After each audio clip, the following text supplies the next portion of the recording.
오늘은 제가 2006년에 발행한, 꽤 오래됐죠.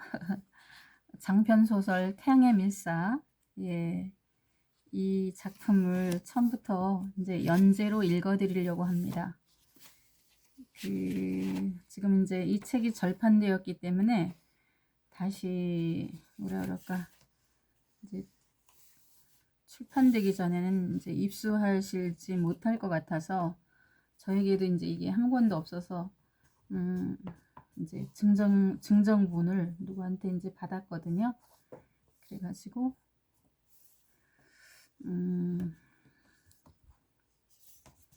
황금알에서 나왔었는데, 정말 표지를 엉터리로 정말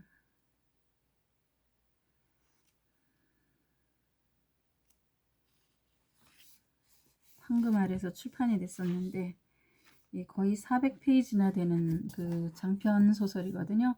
장편 해양 소설입니다. 아마 저기 뭐야, 이것을 읽으신 분들이 전부 다 영화를 보는 것 같다고 얘기를 하셨기 때문에 재미있으실 거예요. 그래서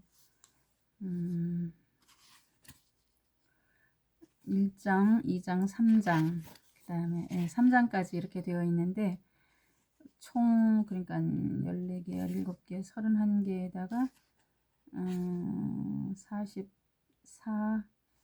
44 챕터로 되어 있어요.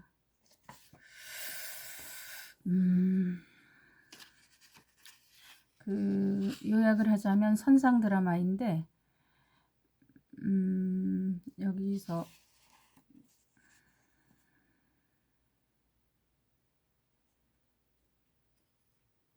주인공이 선장으로 나오죠. 선장으로 나오는데, 이 사람이 그 집이 굉장히 불우했죠. 이제 그 알코올 중독자에 가까운 그 자기 아버지가 이제 그 어머니를 계속해서 학대하고, 자식들도 그렇게 많이 폭력을 휘두르는 그런 아버지 밑에서 정말 그 정신적인 어떤 큰 트라우마를 갖고 있는 사람인데, 이 사람이 이제 선장이 되기 전에, 그러니까 학교에서부터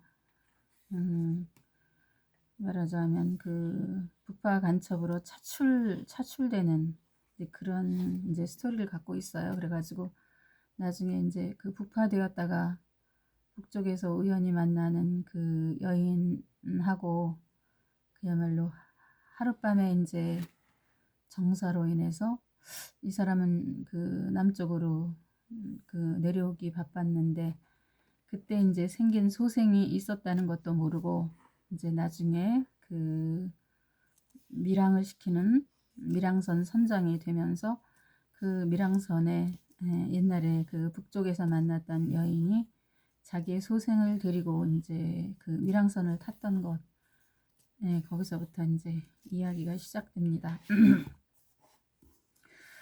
이것을 이제 계속해서 들으시면 아마도 흥미진진하실 거예요.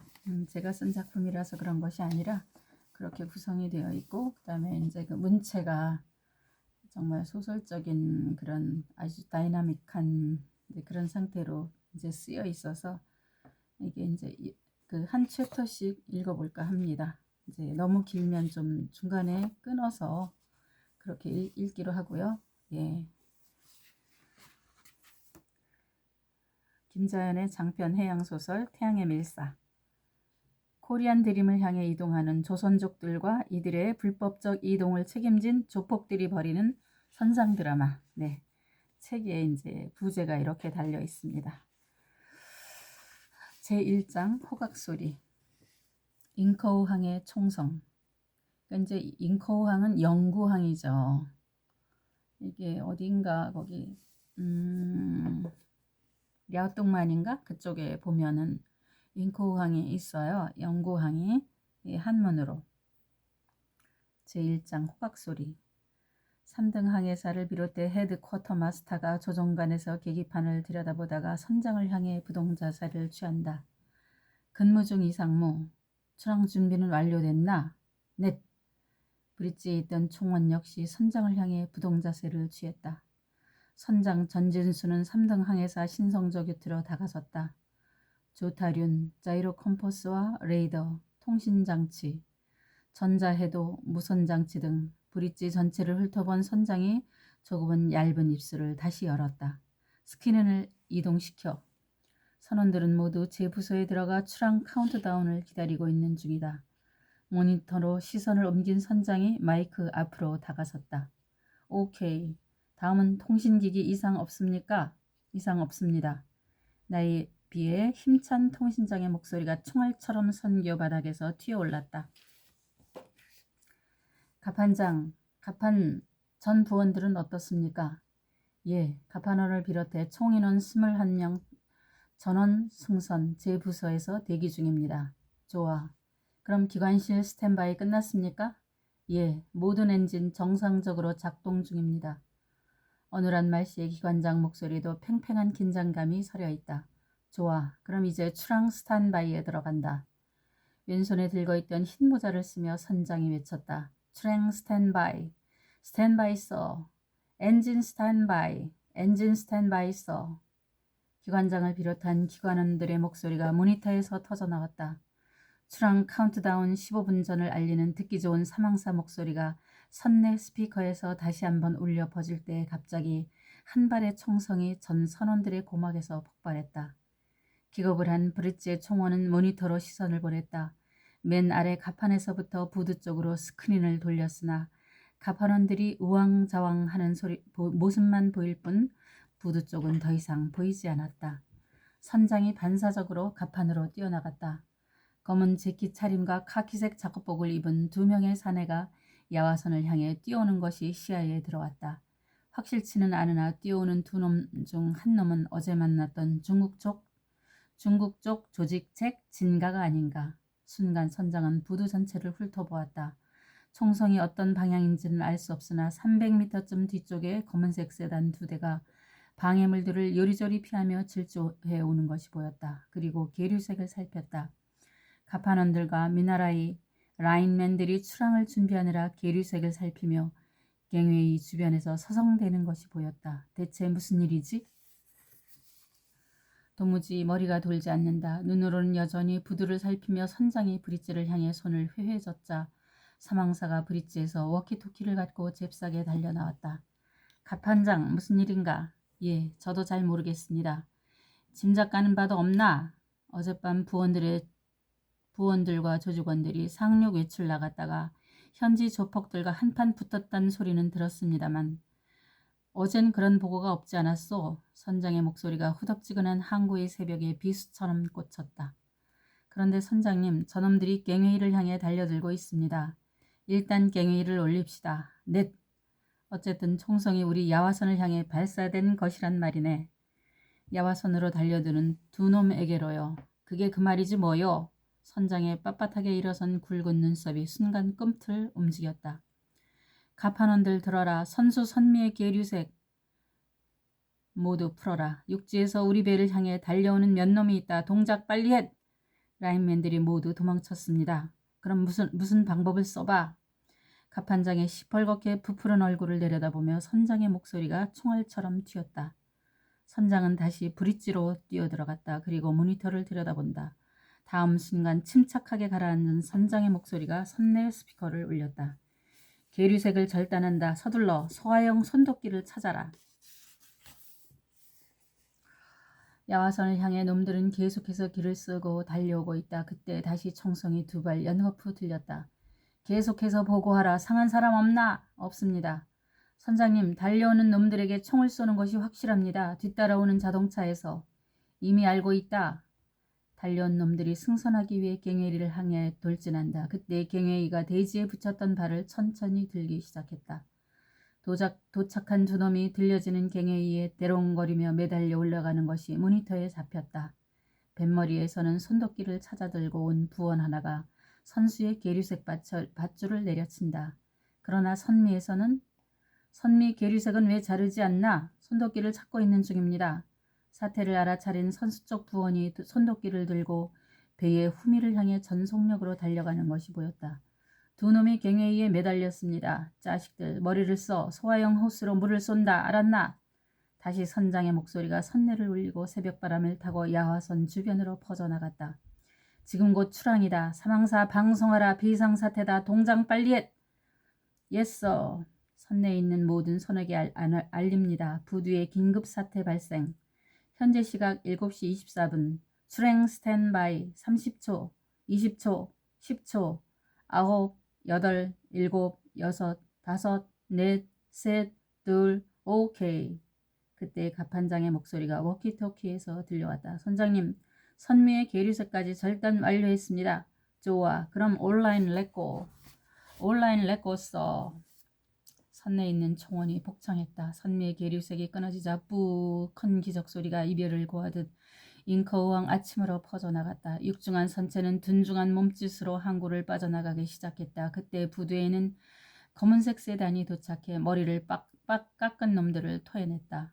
검정 셔츠를 입은 놈들은 발을 동동 구르며 멀어져가는 배를 향해 총을 난사한다.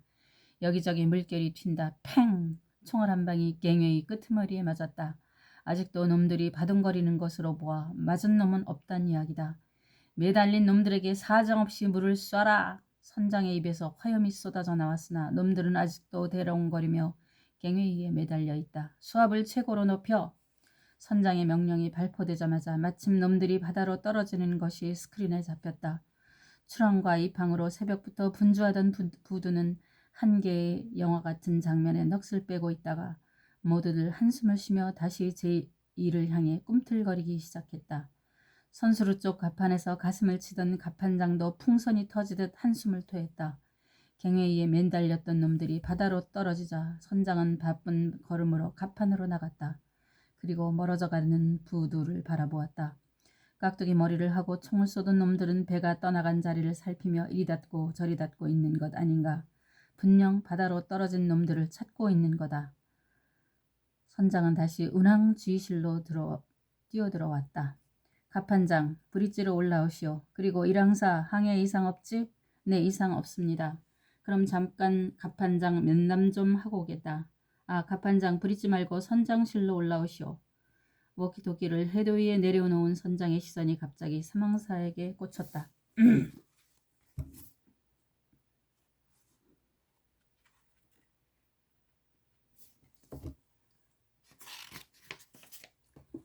사망사는 자신의 임무가 무엇인지 복창한다.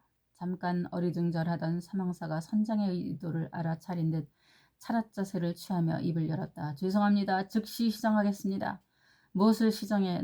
다시 너의 임무를 복창한다. 서슬이 시퍼런 선장의 목소리가 선교안을 쩌렁 울렸다. 안전한 항해를 위해 당직을 서야 하며 화재나 비상시를 대비해 소화 설비의 점검과 확보 그리고 기타 잡무로 알고 있습니다. 그 지식은 시험 답안을 위한 것인가? 아닙니다. 소화형 손도끼 바로 찾아서 제 곳에 비치하겠습니다. 비상사태는 예고 없이 찾아온다. 2번 다시 오늘과 같은 순간이 오면 바다에 쳐넣을 것이다. 알았나? 네, 명심하겠습니다. 3등항에서 신성조의 복창을 귓결에 들으며 이미 선장의 발걸음이 선교를 빠져나가자 통신장을 비롯해 함께 있던 요원들의 어깨가 동시에 툭 하고 떨어졌다. 서둘러 갑판장을 만나야 한다. 대체 무슨 일이 일어나고 있는지 파악해야 해. 대충 짐작이 가는 바가 있으나 무슨 일인지 정황을 짚고 넘어가야 한다. 원인과 결과를 정확히 따져놔야 그로 인한 불씨가 살아났을 때 대처하기 쉬울 것 아닌가. 호각 소리가 끝났고요. 그 다음엔 이제 두 번째 챕터로 비상의 땀. 오후 2시 17분 재벌기업의 선박 건조 기공식에 하객들이 두건거리는 기대를 안고 차일 밑으로 쏙쏙 들어서고 있었다.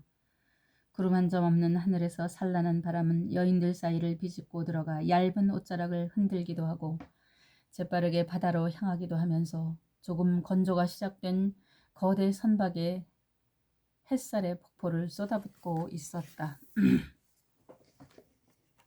30만 톤급 선박이라 하면 실로 그 규모를 짐작하기 어렵다. 우리는 자랑스런 장보고의 후예 조선 기술에 있어 세계 제일이 아니냐. IMF가 닥치고 들어온 수주라서 본사는 물론 해당 업체들의 비상한 관심 속에 열리는 세레모니다. 각계를 대표하는 쭉쭉 빼어입은 신사들과 한껏 성장을 한 숙녀들, 335 서있는 본부석을 향해 걸어오는 진수의 귓가로 이들의 웃음소리와 안부 인사와 축하 메시지를 나누는 행복에 젖은 목소리들이 들려왔다. 그런데 가슴에 잡히듯 말듯 노란 나비가 팔랑대는 것은 무슨 일일까? 남미와 북미 그리고 유럽의 여인들, 여인들의 향수 냄새가 그 원인이다. 진수는 혼자 입가에 웃음을 띄우고 식장을 향해 계속 걸었다. 바로 그때 사회자의 오프닝 멘트가 들리더니 브라스 밴드가 핀란디아를 연주하기 시작했다. 핀란디아라. 핀란드에서 수주를 받았다더니 기획이 상당 수준인데? 발걸음을 늦췄다. 축사와 답사가 길 것은 불을 보듯 뻔하다. 이제 힘든 고비는 모두 넘긴 것일까? 온전할 수는 없지만 이제 남은 생을 살아내야 할 인생의 목표가 뚜렷해진 것임에 틀림없다. 허나 하늘에 오른 듯 희열에 가까운 기쁨을 만끽할 수 없는 자신이 안타까웠다. 망치의 얼굴이 어른거렸다. 담배에 불을 붙이는 사이 본부석을 중앙에 두고 차일 밑에 마련된 간이 의자를 메우며 서있던 사람들이 계속 들어가 앉는 것이 보였다. 아니면 335 몇몇의 그룹은 뒤편에 서서 기공식의 다음 순서를 기다리고 있는 중이다. 내외빈이 자리한 한 단 높은 본부석 바로 밑에는 독수리 중에서 가장 큰 콘돌, 크기의 얼음 조각이 가끔 비상의 땀을 흘리며 날아갈 듯한 자세를 취하고 있다. 그 오른쪽으로 사회를 보고 있는 남성은 감색 양복에 연쪽빛 드레스 셔츠 차림이다. 축사와 답사가 끝났을 때 진수는 다시 발걸음을 떼어놓았다. 사람들의 시선을 의식하며 진수는 본부석 가까이 차일 안으로 들어섰다. 본부석 뒤 벽면에는 대항조선 옥포조선소, 핀란드 수주 선박 건조 기공식이라고 명조체로 쓰인 현수막이 붙어있고 굵은 글씨 아랫단에는 00년 5월 24일이라고 날짜가 박혀있다. 본부석 왼쪽으로는 6명씩 3열로 앉은 해군 군악대가 핀란디아 연주를 끝내고 사이드 드럼만이 작은 소리로 분위기를 고조시키고 있다. 그럼 다음은 본 세레모니의 꽃 선박 시벨리우스의 용골 접안식이 있겠습니다. 거대 선박의 건조는 고도의 전문 분야라서 일반인들은 누구나 생소하실 겁니다. 용골이라 하면 집으로 말하면 대돌보이며 오늘은 선박의 대들보를 올리는 상량식이라고 보면 되겠습니다. 그럼 상량식이 있기 전에 소개드릴 분이 한 분 더 계십니다. 이 자리에 그 용고를 중국 잉커우항에서 직접 싣고 오신 야화선 선장 전진수님을 소개합니다. 그 수고에 답하기 위해 여러분 박수로 환영해 주십시오. 시벨리우스가 선박의 이름이라고? 내외빈을 다 소개받은 참석자들이 어리둥절한 눈빛으로 입구를 향해 시선을 옮겼다. 흰 양복에 흰 모자 쓴 사내는 사람들의 시선을 한 몸에 받으며 차일 안에서 쏟아지는 햇살 아래로 나와 객석을 향해 비스듬히 허리를 굽혔다. 하얀 정복은 칼날처럼 날이 서 있고 푸른빛 도는 흰 모자에 햇살이 살처럼 부서져 내렸다. 잠시 수군거리는 소요를 뒷덜미로 의식하며 진수는 다시 차일 안으로 들어서서 마침 비어있는 의자에 가서 앉았다. 음악은 다시 엘가의 사랑 인사로 바뀌더니 지금은 스완 레이크의 서주가 화려하게 시작되었다. 그럼 이제부터 야화선에서 데리크가 용골, 다시 말해 건조할 선박의 철근을 하역하시는 것을 직접 보시겠습니다. 거대한 기중기가 철근을 들어 올리기 시작했다. 바로 그때 흰 제복의 사내 전진수 선장의 어깨를 누군가 톡톡 치는 것이 아닌가. 몸을 비틀어 뒤를 돌아보자 카키색 점퍼 차림의 땅딸막한 40대 남성이다. 잠깐 좀 보실까요? 책에게 주는 분위기보단 단정한 말투다. 뒷줄에 앉아있던 사내가 일어섰다. 무슨 일이십니까? 강포동이라는 사람을 아십니까? 수호길로 강포동이 보낸 사람인가 하고 진수는 생각했다. 네, 그렇습니다만 저쪽으로 가서 말씀 좀 나누실까요? 말투는 고압적이지 않았지만 사내는 벌써 의자 열에서 빠져나가 앞서 걸어가고 있었다. 미랑이 들통났나? 저것은 이쪽의 의사는 전혀 고려하지 않겠다는 태도 아닌가? 기공식에 참석한 사람들은 방금 소개받은 전진수 선장에게서 시선을 돌려 부서지는 햇살에 온몸을 드러낸 기중기를 올려다보는 중이다.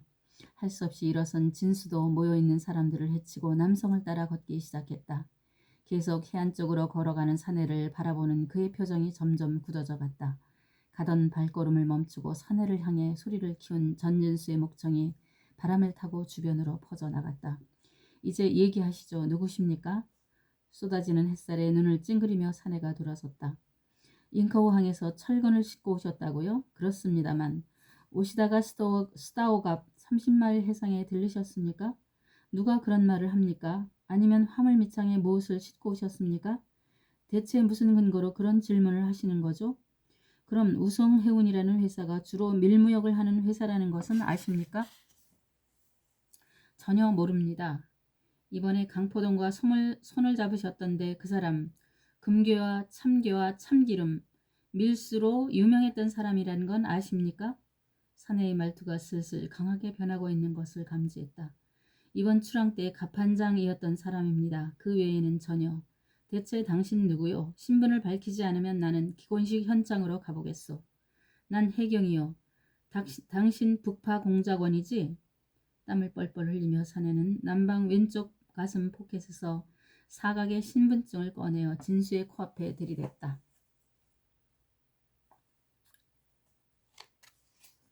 오늘은 그럼 이번에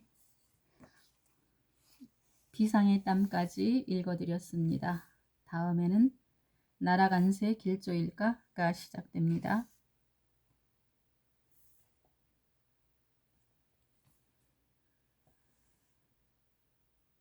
여러분 고맙습니다.